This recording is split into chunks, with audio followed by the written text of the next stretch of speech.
Welcome to another video of Azure durable functions. तो durable functions की playlist में अब तक हमने दो वर्क फ्लोज कवर कर लिए हैं, फंक्शन चैनिंग और फैन आउट फैन इन। ठीक है, तो नेक्स्ट अभी before proceeding to the next workflow I want to discuss one important concept like replay behavior. I thought that I would cover this replay behavior concept in at last, but I believe that it is important to understand because हम हर जगह बात कर रहे हैं कि हमारे जो long running processes हैं वो उनके लिए हमारा जो ड्यूरेबल फंक्शन है वो यूज़ होते हैं, बट और वो स्टेट मैनेज करते हैं क्योंकि ऑर्केस्ट्रेटर जो होता है हमारा स्टेटफुल होता है। तो कैसे स्टेट को मैनेज करता है वो जानना ज़रूरी है। So for that I am covering the replay behaviour here in between. Okay, तो रिप्ले बिहेवियर सबसे पहले हमारा होता क्या है। ठीक है, तो जो हमारा ड्यूरेबल टास्क फ्रेमवर्क होता है वो क्या करता है, वो रिप्ले करता है history. It replays the history of function execution to reconstruct the state of an orchestrator function. अब क्या बोल दिया, कुछ नहीं समझ आया, सब ऊपर से चला गया। अरे कोई बात नहीं। तो सपोज़ मेरे पास एक फंक्शन वन है और मेरे पास बहुत सारे फंक्शन हैं। ठीक है, और ये कुछ मैं मतलब किसी पैटर्न रिगार्डिंग नहीं बता रहा हूँ, it's the generic one related to your Azure durable function orchestrator. ठीक है, तो अब ये मेरे फंक्शन है। अब रिप्ले बिहेवियर क्या है, रिप्ले बिहेवियर मतलब कि इनकी जो हिस्ट्री है, जो ये मेरे फंक्शन सारे एग्जीक्यूट हुए हैं, ये रिप्ले करेगा इन सब की हिस्ट्री को स्टेट को रिकंस्ट्रक्ट करने के लिए। ठीक है, अब क्या हुआ, मेरा F1 एग्जीक्यूट हुआ। सपोज इनके F1 F2 F3 F4 F5 F6 F7 है, इनकी जो हिस्ट्री है उसको फिर से एग्जीक्यूट करेगा कि ये सारे मेरे कंप्लीटेड हो चुके हैं टास्क या नहीं हुए हैं। उससे वो उनकी स्टेट को मेंटेन कर रहे हैं एक जगह। अब ये स्टेट मेंटेन होती क्या है, बाय डिफ़ॉल्ट ये जो मेरी स्टेट है ये मेरी एज्योर टेबल्स के अंदर मेंटेन होती है, वो भी मैं अभी आपको दिखाऊंगा। बट ये जो रिप्ले बिहेवियर है ये होता कैसे है, अब ये यहाँ पे यूज़ करते हैं एक कॉन्सेप्ट का जिसे हम बोलते हैं इवेंट सोर्सिंग। ठीक है, तो मैं यहाँ पे लिख भी देता हूँ। तो ये क्या करता है, ये इवेंट सोर्सिंग अप्रोच को यूज़ करते हैं। बेसिकली क्या होता है, जो आपका ऑर्केस्ट्रेटर होता है, ऑर्केस्ट्रेटर क्या करता है, जो भी वो एक्शन या डिसीजन लेता है मेरा, ठीक है, क्या बोल रहा हूँ मैं, जो मेरा ऑर्केस्ट्रेटर है वो कुछ भी एक्शन या डिसीजन जो भी लेता है वो हमारा लॉग होता है एज एन इवेंट। ठीक है, क्या करता है, इसको वो लॉग करता है एज एन इवेंट। ठीक है, ये हमारा इवेंट सोर्सिंग है। बेसिकली इस ऑर्केस्ट्रेटर ने आपका कोई भी टास्क को शेड्यूल किया, स्टार्ट किया, कंप्लीट किया, ये उन सब चीज़ों को लॉग करता है एज एन इवेंट। ये मैं अभी आपको दिखाऊंगा कि एज एन इवेंट कहाँ लॉग होते हैं। ठीक है, अब इसमें एक और कॉन्सेप्ट आता है आपका रिप्ले बिहेवियर में कि बेसिकली ऑर्केस्ट्रेटर के कॉन्सेप्ट है वो, कि जो भी आप कोड लिखते हैं आपके ऑर्केस्ट्रेटर फंक्शन के अंदर वो आपका डिटर्मिनिस्टिक होना चाहिए। अभी डिटर्मिनिस्टिक का क्या मतलब है, अब मैं क्या कह रहा हूँ कि सपोज़ मेरे पास ऑर्केस्ट्रेटर लिखा आपने, ठीक है, ऑर्केस्ट्रेटर फंक्शन लिखा आपने। ठीक है, अब मैं कह रहा हूँ कि इसके अंदर आप जो भी कोड लिखेंगे वो क्या होना चाहिए, मस्ट बी डिटर्मिनिस्टिक।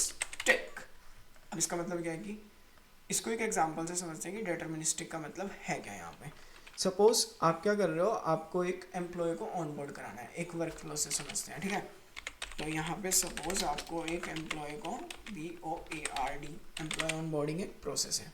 ठीक है, और यहाँ पे क्या करना है, आपका एम्प्लॉय आया, आपको उसको किस दिन आया मतलब उसकी जो डेट है ऑनबोर्डिंग की उसको स्टोर कराना है। ठीक है, तो आप ऑर्केस्ट्रेटर फंक्शन लिख रहे हो। ठीक है, इसको उठा लेते हैं कि इसके लिए हम एक ऑर्केस्ट्रेटर बना रहे हैं वर्क फ्लो, जो कि मेरा एम्प्लॉय किस दिन आया उसकी ऑनबोर्डिंग डेट वगैरह और उसकी डिटेल्स को स्टोर करेगा। परफेक्ट। अब इसके अंदर सपोज आपके पास मल्टीपल चीज़ें थी, आपने यहाँ पे लिख दिया कि मेरा यह फंक्शन 1 है, ठीक है, यह फंक्शन 2 है, और ये सारे मेरे एक्टिविटी फंक्शन है। ठीक है, यहाँ पे मैं लिख देता हूँ कॉल एक्टिविटी। ठीक है, ये सब आप ऑर्केस्ट्रेटर के अंदर शेड्यूल कर देते, मैंने बताया था ना हमारे पैटर्न्स के अंदर कि हम अपने ऑर्केस्ट्रेटर जो हमारा कोर होता है उसके अंदर हम शेड्यूल कर सकते हैं मल्टीपल एक्टिविटी फंक्शंस को, बेसिकली एक वर्क फ्लो बना सकते हैं।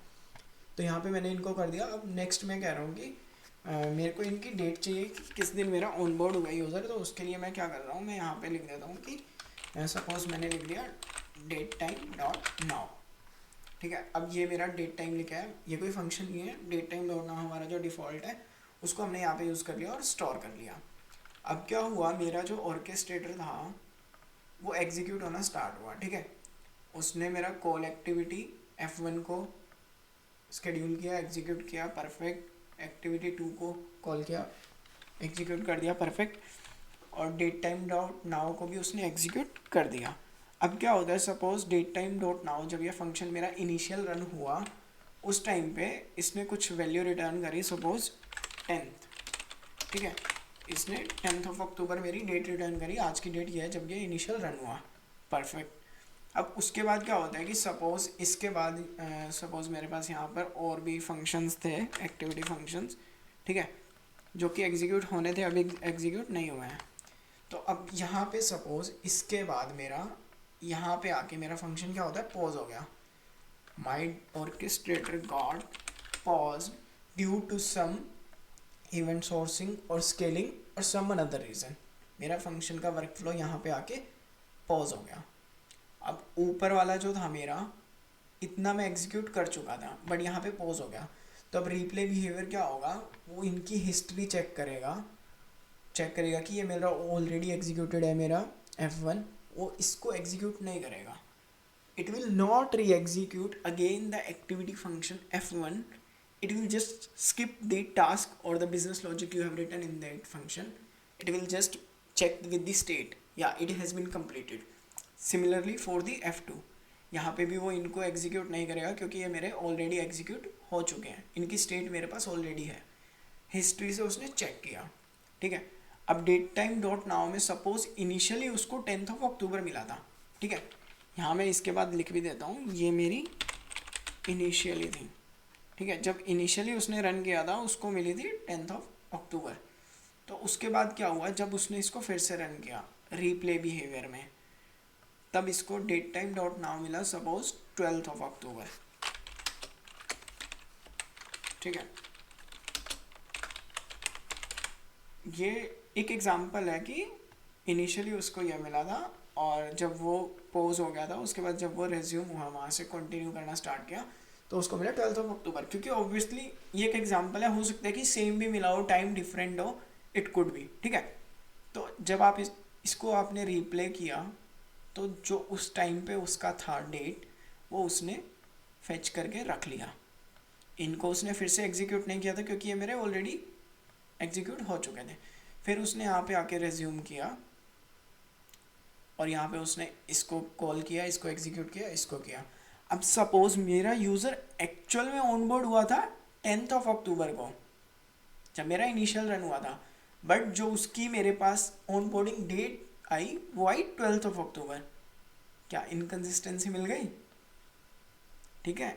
ये इनकन्सिस्टेंट है, तो इसलिए बोलते हैं कि जो आपके ऑर्केस्ट्रेशन फंक्शन के अंदर आप कोड लिख रहे हो दैट मस्ट बी डिटर्मिनिस्टिक, उसको हम प्रेडिक्ट कर सकें। लाइक हमारा जो इनिशियल रन है और जो हमारा रिप्ले है उनका जो बिहेवियर है, एग्जीक्यूशन ऑफ पाथ है, उनका जो रिजल्ट है वो सेम आना चाहिए। अब ये अलग अलग हो गया। अब इस चीज़ को कैसे सॉल्व करें, इसके लिए आप इस डेट टाइम डॉट नाउ को एक एक्टिविटी के अंदर नहीं स्केड्यूल कर सकते हैं, कर सकते हो ना। यहाँ पे सपोज मैंने एक एक्टिविटी बना दी, एक्टिविटी मतलब एक्टिविटी फंक्शन बना दिया, गेट ऑन बोर्ड डेट, इसको मैंने स्केड्यूल कर दिया यहाँ पे इसकी जगह।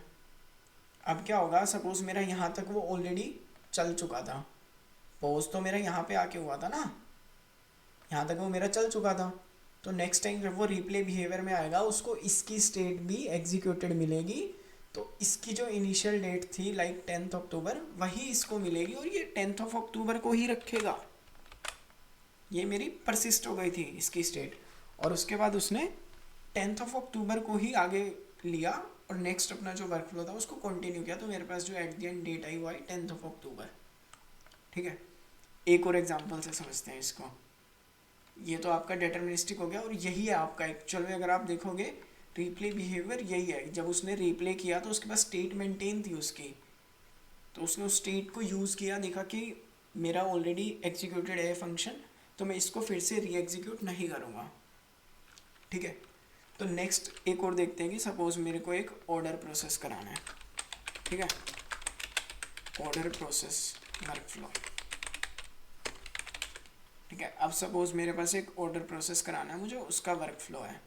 अब सपोज इसके अंदर मेरे 3 स्टेप होते हैं। पहला है कि मेरे को वैलिडेट करना है अपने ऑर्डर को, सेकंड है कि मेरे को वैलिडेट करने के बाद चार्ज करना है कस्टमर को, ठीक है।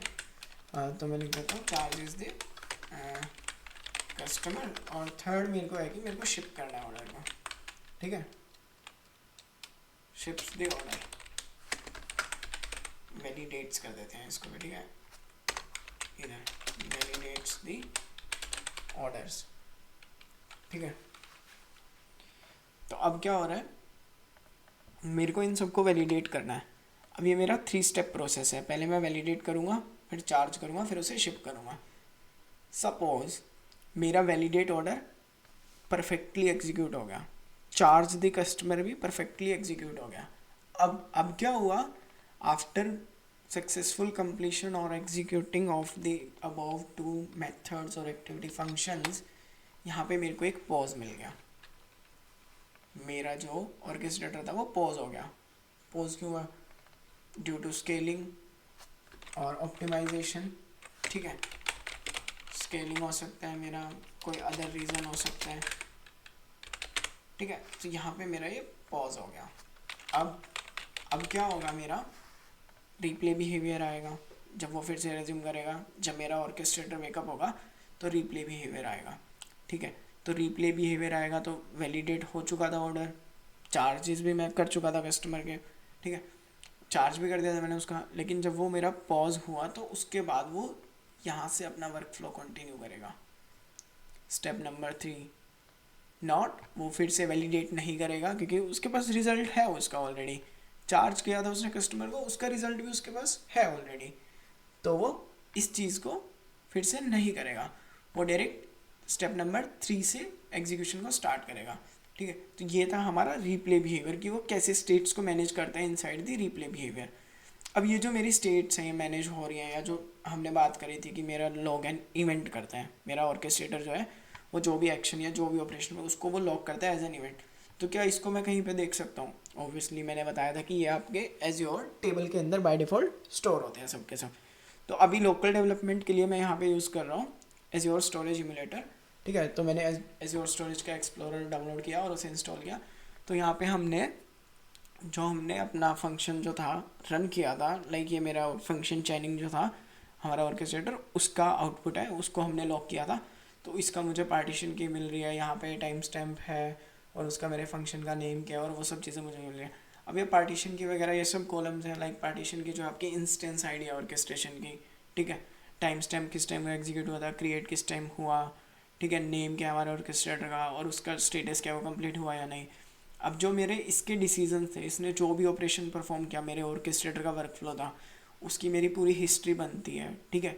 रिप्ले बिहेवियर इसी हिस्ट्री को रिप्ले करके चेक करता है कि मेरा क्या काम हुआ था या क्या नहीं हुआ। ये पार्टीशन की आपके मल्टीपल हो सकते हैं but you can filter it out based on partition की, ठीक है। पार्टीशन की हमारी है ना यहाँ पे, और ये हर एक ऑर्केस्ट्रेटर की अलग से होगी, ठीक है। तो यहाँ पे मेरे पास सेम रो की और इवेंट आईडीज़ हैं मेरे हर एक इवेंट। अब मैंने इनिशियल एक चीज़ बताई थी आपको कि जो मेरा ऑर्केस्ट्रेटर है हर एक एक्शन और डिसीजन को लॉक करता है एज एन इवेंट।